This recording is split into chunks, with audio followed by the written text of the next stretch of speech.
Estos sentidos se van desarrollando normalmente del 0 al primer año de vida, se desarrollan los sentidos por separado en el cuerpo de un bebé. Del año a los 3 años, estos sentidos se empiezan a integrar.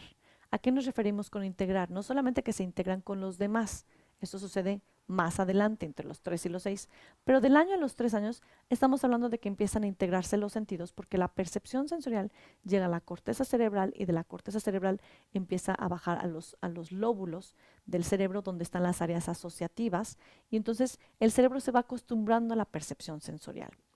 Una de las cosas más importantes cuando hablamos, por ejemplo, de niños con déficit de atención, con hiperactividad, con todos los niños con los que trabajamos del trastorno del espectro autista, estamos hablando que en la parte de maduración sensorial, de la estimulación sensorial entre estos primeros 3 años, primeros 6 años, no se maduró suficiente. Y entonces, ¿qué sucede? Nos encontramos con dificultades de procesamiento sensorial. Todos en la realidad tenemos dificultades de procesamiento sensorial. Ahorita que vayas escuchando como cuáles son, pues te vas a dar cuenta que tal vez también tienes tú una que otra cosa. De repente nos da risa cuando vas manejando y le bajas a la música para estacionarte. Entonces, esa es una dificultad sensorial. ¿Por qué? Pues porque tu cerebro no procesa dos cosas al mismo tiempo. Estamos hablando de una dificultad sensorial. Pero tenemos niños con disfunciones sensoriales que son más severas.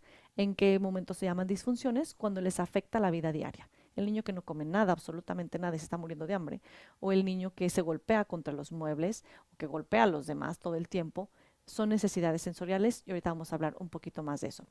Tenemos niños que se encuentran dentro del trastorno del espectro autista, tenemos muchos otros niños que se encuentran en alguna otra disfunción, pero aún los niños regulares, 1 de cada 5 niños presenta dificultades sensoriales en la vida diaria.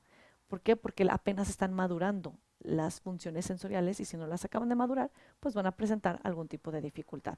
Entonces, vamos a ver aquí algunas de las principales. Una de las principales es la hiposensibilidad, cuando la percepción sensorial no se procesa, no llegó. Y te vas a dar cuenta, por ejemplo, con el niño que se cae y se pega y ni siquiera llora. O, muy común, una hiposensibilidad auditiva. Estás hable y hable y hable. Y hasta la tercera o cuarta vez dice, ¿qué pasó? Y hasta que le gritaste muy fuerte. Y hasta que si no es un ruido muy fuerte, no voltea. Y te dice, ¿qué pasó? Y tú le dices, pues es que te estoy hablando. Y te contesta, no, pues es que no me habías hablado, es la primera vez que me hablas. O sea, él no percibió ninguna de esas otras veces que le hablaste. ¿Por qué? Porque su percepción es baja, se llama hiposensibilidad, no sienten igual. Tenemos los niños con hipersensibilidad y seguramente te han tocado mucho los que no soportan las etiquetas, los que se borran el beso, los que salen corriendo con los ruidos, los que se tapan los oídos. Es más, se tapan los oídos y gritan más fuerte porque como no soportan el ruido, mejor gritan ellos para soportar y sentir que controlan el ruido. Entonces, esas son hipersensibilidades. Tenemos niños con dificultad de filtrado sensorial. Le hablaste pero te entendió otra cosa.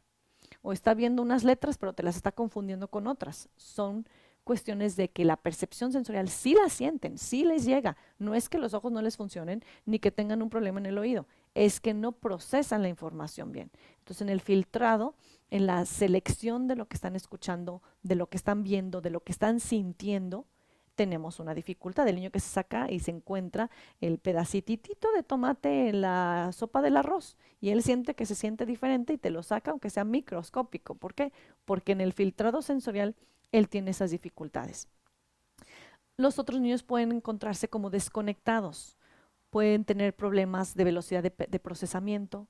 Vas a encontrar también que tienen una percepción fragmentada, o sea, lo que escuchan se ve como cortado, como que, por ejemplo, el niño hiperactivo ves que toca aquí, toca allá, baila aquí, se mueve, te empuja.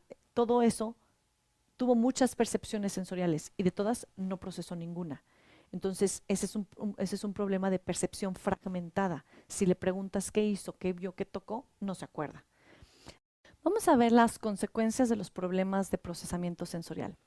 La primera es un nivel de conexión con el entorno.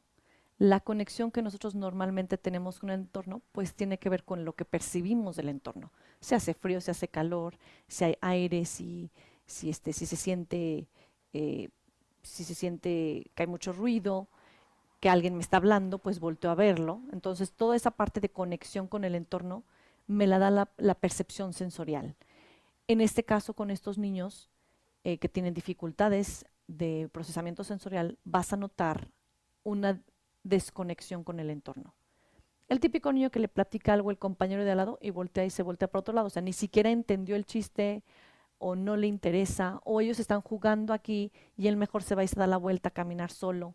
Su conexión con el entorno, digo, no es que sea malo, hay niños que son así y que naturalmente son así, no hay ningún problema, les gusta estar más solos, pero cambia. Muchas veces es por el procesamiento sensorial. Por ejemplo, el niño que estás en el súper, vas a una plaza y le jalas a un excusado de esos que hacen mucho ruido y el niño sale corriendo. Estamos hablando de una dificultad sensorial que le causa una desconexión con el entorno, o sea, realmente se le olvidó dónde está, se le olvidó que es peligroso salir a la calle y cruzarse la calle, ¿no? Otra de las consecuencias de una disfunción en el procesamiento sensorial lo vas a notar en el desarrollo motor. Es el niño que le cuesta trabajo subir y bajar los escalones o que va más atrás en toda la parte de desarrollo motor. Se le caen las cosas, quiere abrir la mochila y en lugar de abrir la mochila y colocar la libreta así, pues quiere abrir la mochila y meter la libreta aplastada y luego empujarle. O sea, la parte de praxis, que es idear, planear y ejecutar una acción, le cuesta trabajo. Le dices, recoge tu cuarto y de la nada se pone a llorar histérico, porque recoger tu cuarto para él es abrumador, no se le ocurre ni por dónde empezar, ¿no? Vas a encontrar también que tienen una dificultad a veces en el desarrollo intelectual y no es porque tengan a veces un problema en sí, por ejemplo en la vista, pero todo lo que es dislexia, discalculia, este trastorno globalizado de desarrollo, todos van muy ligados a una dificultad de procesamiento sensorial. ¿Por qué me volteas las letras? ¿Por qué no entiendes el orden en el que va? ¿Por qué no tienes estructurados los patrones y las secuencias en las que van las letras de una palabra, por ejemplo? ¿O por qué tienes dificultades con las matemáticas? Te puedes aprender las tablas de multiplicar, pero a la hora que estás haciendo una multiplicación de 2 dígitos, te pierdes en dónde van y se te olvidó cuáles llevabas y se te olvidó dejar el espacio. Esa parte de espacio que tiene que ver, por ejemplo, con las multiplicaciones, tiene que ver con una disfunción vestibular. Entonces, obviamente vas a encontrar dificultades en el desarrollo intelectual. Y sobre todo lo vas a notar ya en un nivel más grave en implicaciones conductuales. ¿Y a qué nos referimos con eso? El niño tiene necesidades sensoriales. O se las suplimos o las van a buscar. Entonces no se pueden inhibir. Yo te puedo decir, no tienes hambre. Si te quita el hambre, pues no. Al niño no le puedes decir, estate quieto. Le vas a decir, estate quieto. Pero eso no significa que el niño se vaya a sentar y vaya a estar quieto. Es más, para él es tanto esfuerzo estarse quieto que se va a sentar, va a estar así, pensando en estar quieto, y tú le vas a estar hablando y no te va a entender nada. Y a los 2 minutos que se le olvide, se va a volver a parar y a brincar, porque necesita moverse, es una necesidad sensorial. Tenemos que entender que el niño necesita percibir y procesar estas cuestiones sensoriales para poderlas madurar. Si no las madura, nos van a llegar a dificultades sensoriales. Y si no las maduran en dificultades sensoriales, se van a convertir en desórdenes de procesamiento sensorial. Y en estos desórdenes de procesamiento sensorial nos pasa con los pequeños que van a tener implicaciones conductuales. Van a caer en lo que es una crisis sensorial. Se confunden muy fácil con un berrinche o con lo que llaman normalmente pues sí, un berrinche de un niño, pero no es eso, son diferentes. Las dificultades sensoriales tenemos que entender que son a nivel neurológico. Yo entiendo que ves al niño tirado en el piso dando la pataleta y tú estás pensando, niño berrinchudo, que lo levanten y que le den una buena y que lo manden a su casa. No, no es eso. Obviamente eso no funciona y obviamente eso no es. Lo que estamos hablando aquí son de dificultades sensoriales. ¿Qué sucede en el cerebro del niño cuando tú le quieres poner una playera que a él le raspa? Y tú dices, no le raspa, es la playera de siempre, pero él siente que le raspa. Y entonces te va a llorar histérico. O simplemente cuando le quieres cortar las uñas. ¿Qué tal esos pequeños que les quieres agarrar, les quieres cortar las uñas y empiezan a gritar histéricos? ¡Me duele! ¡Me duele! Y tú dices, ay, no te hagas. No, no, no, estás chiflado. No, no, no, no, no duele. Pues estoy cortando las uñas. ¿A quién le duele? Las uñas no sienten. Entonces, para nosotros se nos hace fácil decir eso. Pero las dificultades sensoriales son reales para ellos. Si tomáramos a ese niño y lo pusiéramos en una camarita como las que hay en las clínicas de dificultades de integración sensorial, donde se les detectan las dificultades sensoriales, se le pone al pequeño una cámara, se le ponen electrodos, se le ponen detectores de sudor, se sienta al niño ahí y se le dan estímulos sensoriales. Cuando el niño no tolera una percepción sensorial, vas a notarlo, brinca todo en el cerebro con una cuestión de estrés. El cerebro sensorial es la parte que está aquí en medio, pero el cerebro de atrás, donde está la amígdala, es el cerebro primitivo, el de las funciones de supervivencia. Y a estos niños, en lugar de percibir que el agua está caliente, en lugar de percibir que le están cortando las uñas y que le hace como cosquillitas, su cerebro le está diciendo, te están quemando el dedo, te lo van a cortar. Su cerebro reacciona diferente.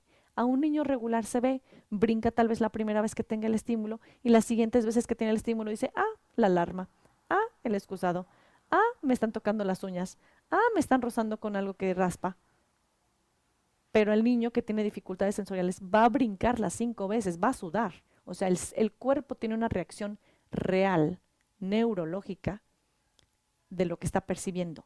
Si el niño tiene esa dificultad sensorial, el niño va a caer en una crisis sensorial nerviosa. Su cerebro le está diciendo, eso que te están dando de comer quema la lengua. Entonces no es que se lo esté imaginando, de verdad así lo siente.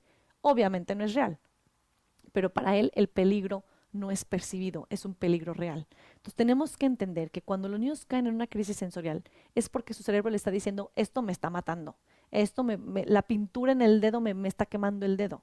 Entonces tenemos que entender cómo funciona. Obviamente lo que queremos es que aprenda a procesar, que me aprenda a tolerar la pintura en el dedo, ¿sí? Pero no lo vamos a hacer haciéndolo a fuerzas, porque a fuerza lo único que vamos a hacer es desencadenar una reacción de estrés, y en una reacción de estrés el niño ya no razona y ya no percibe ni procesa la percepción. Entonces, eso es lo que queremos trabajar cuando estamos hablando sobre las consecuencias en los problemas del procesamiento sensorial.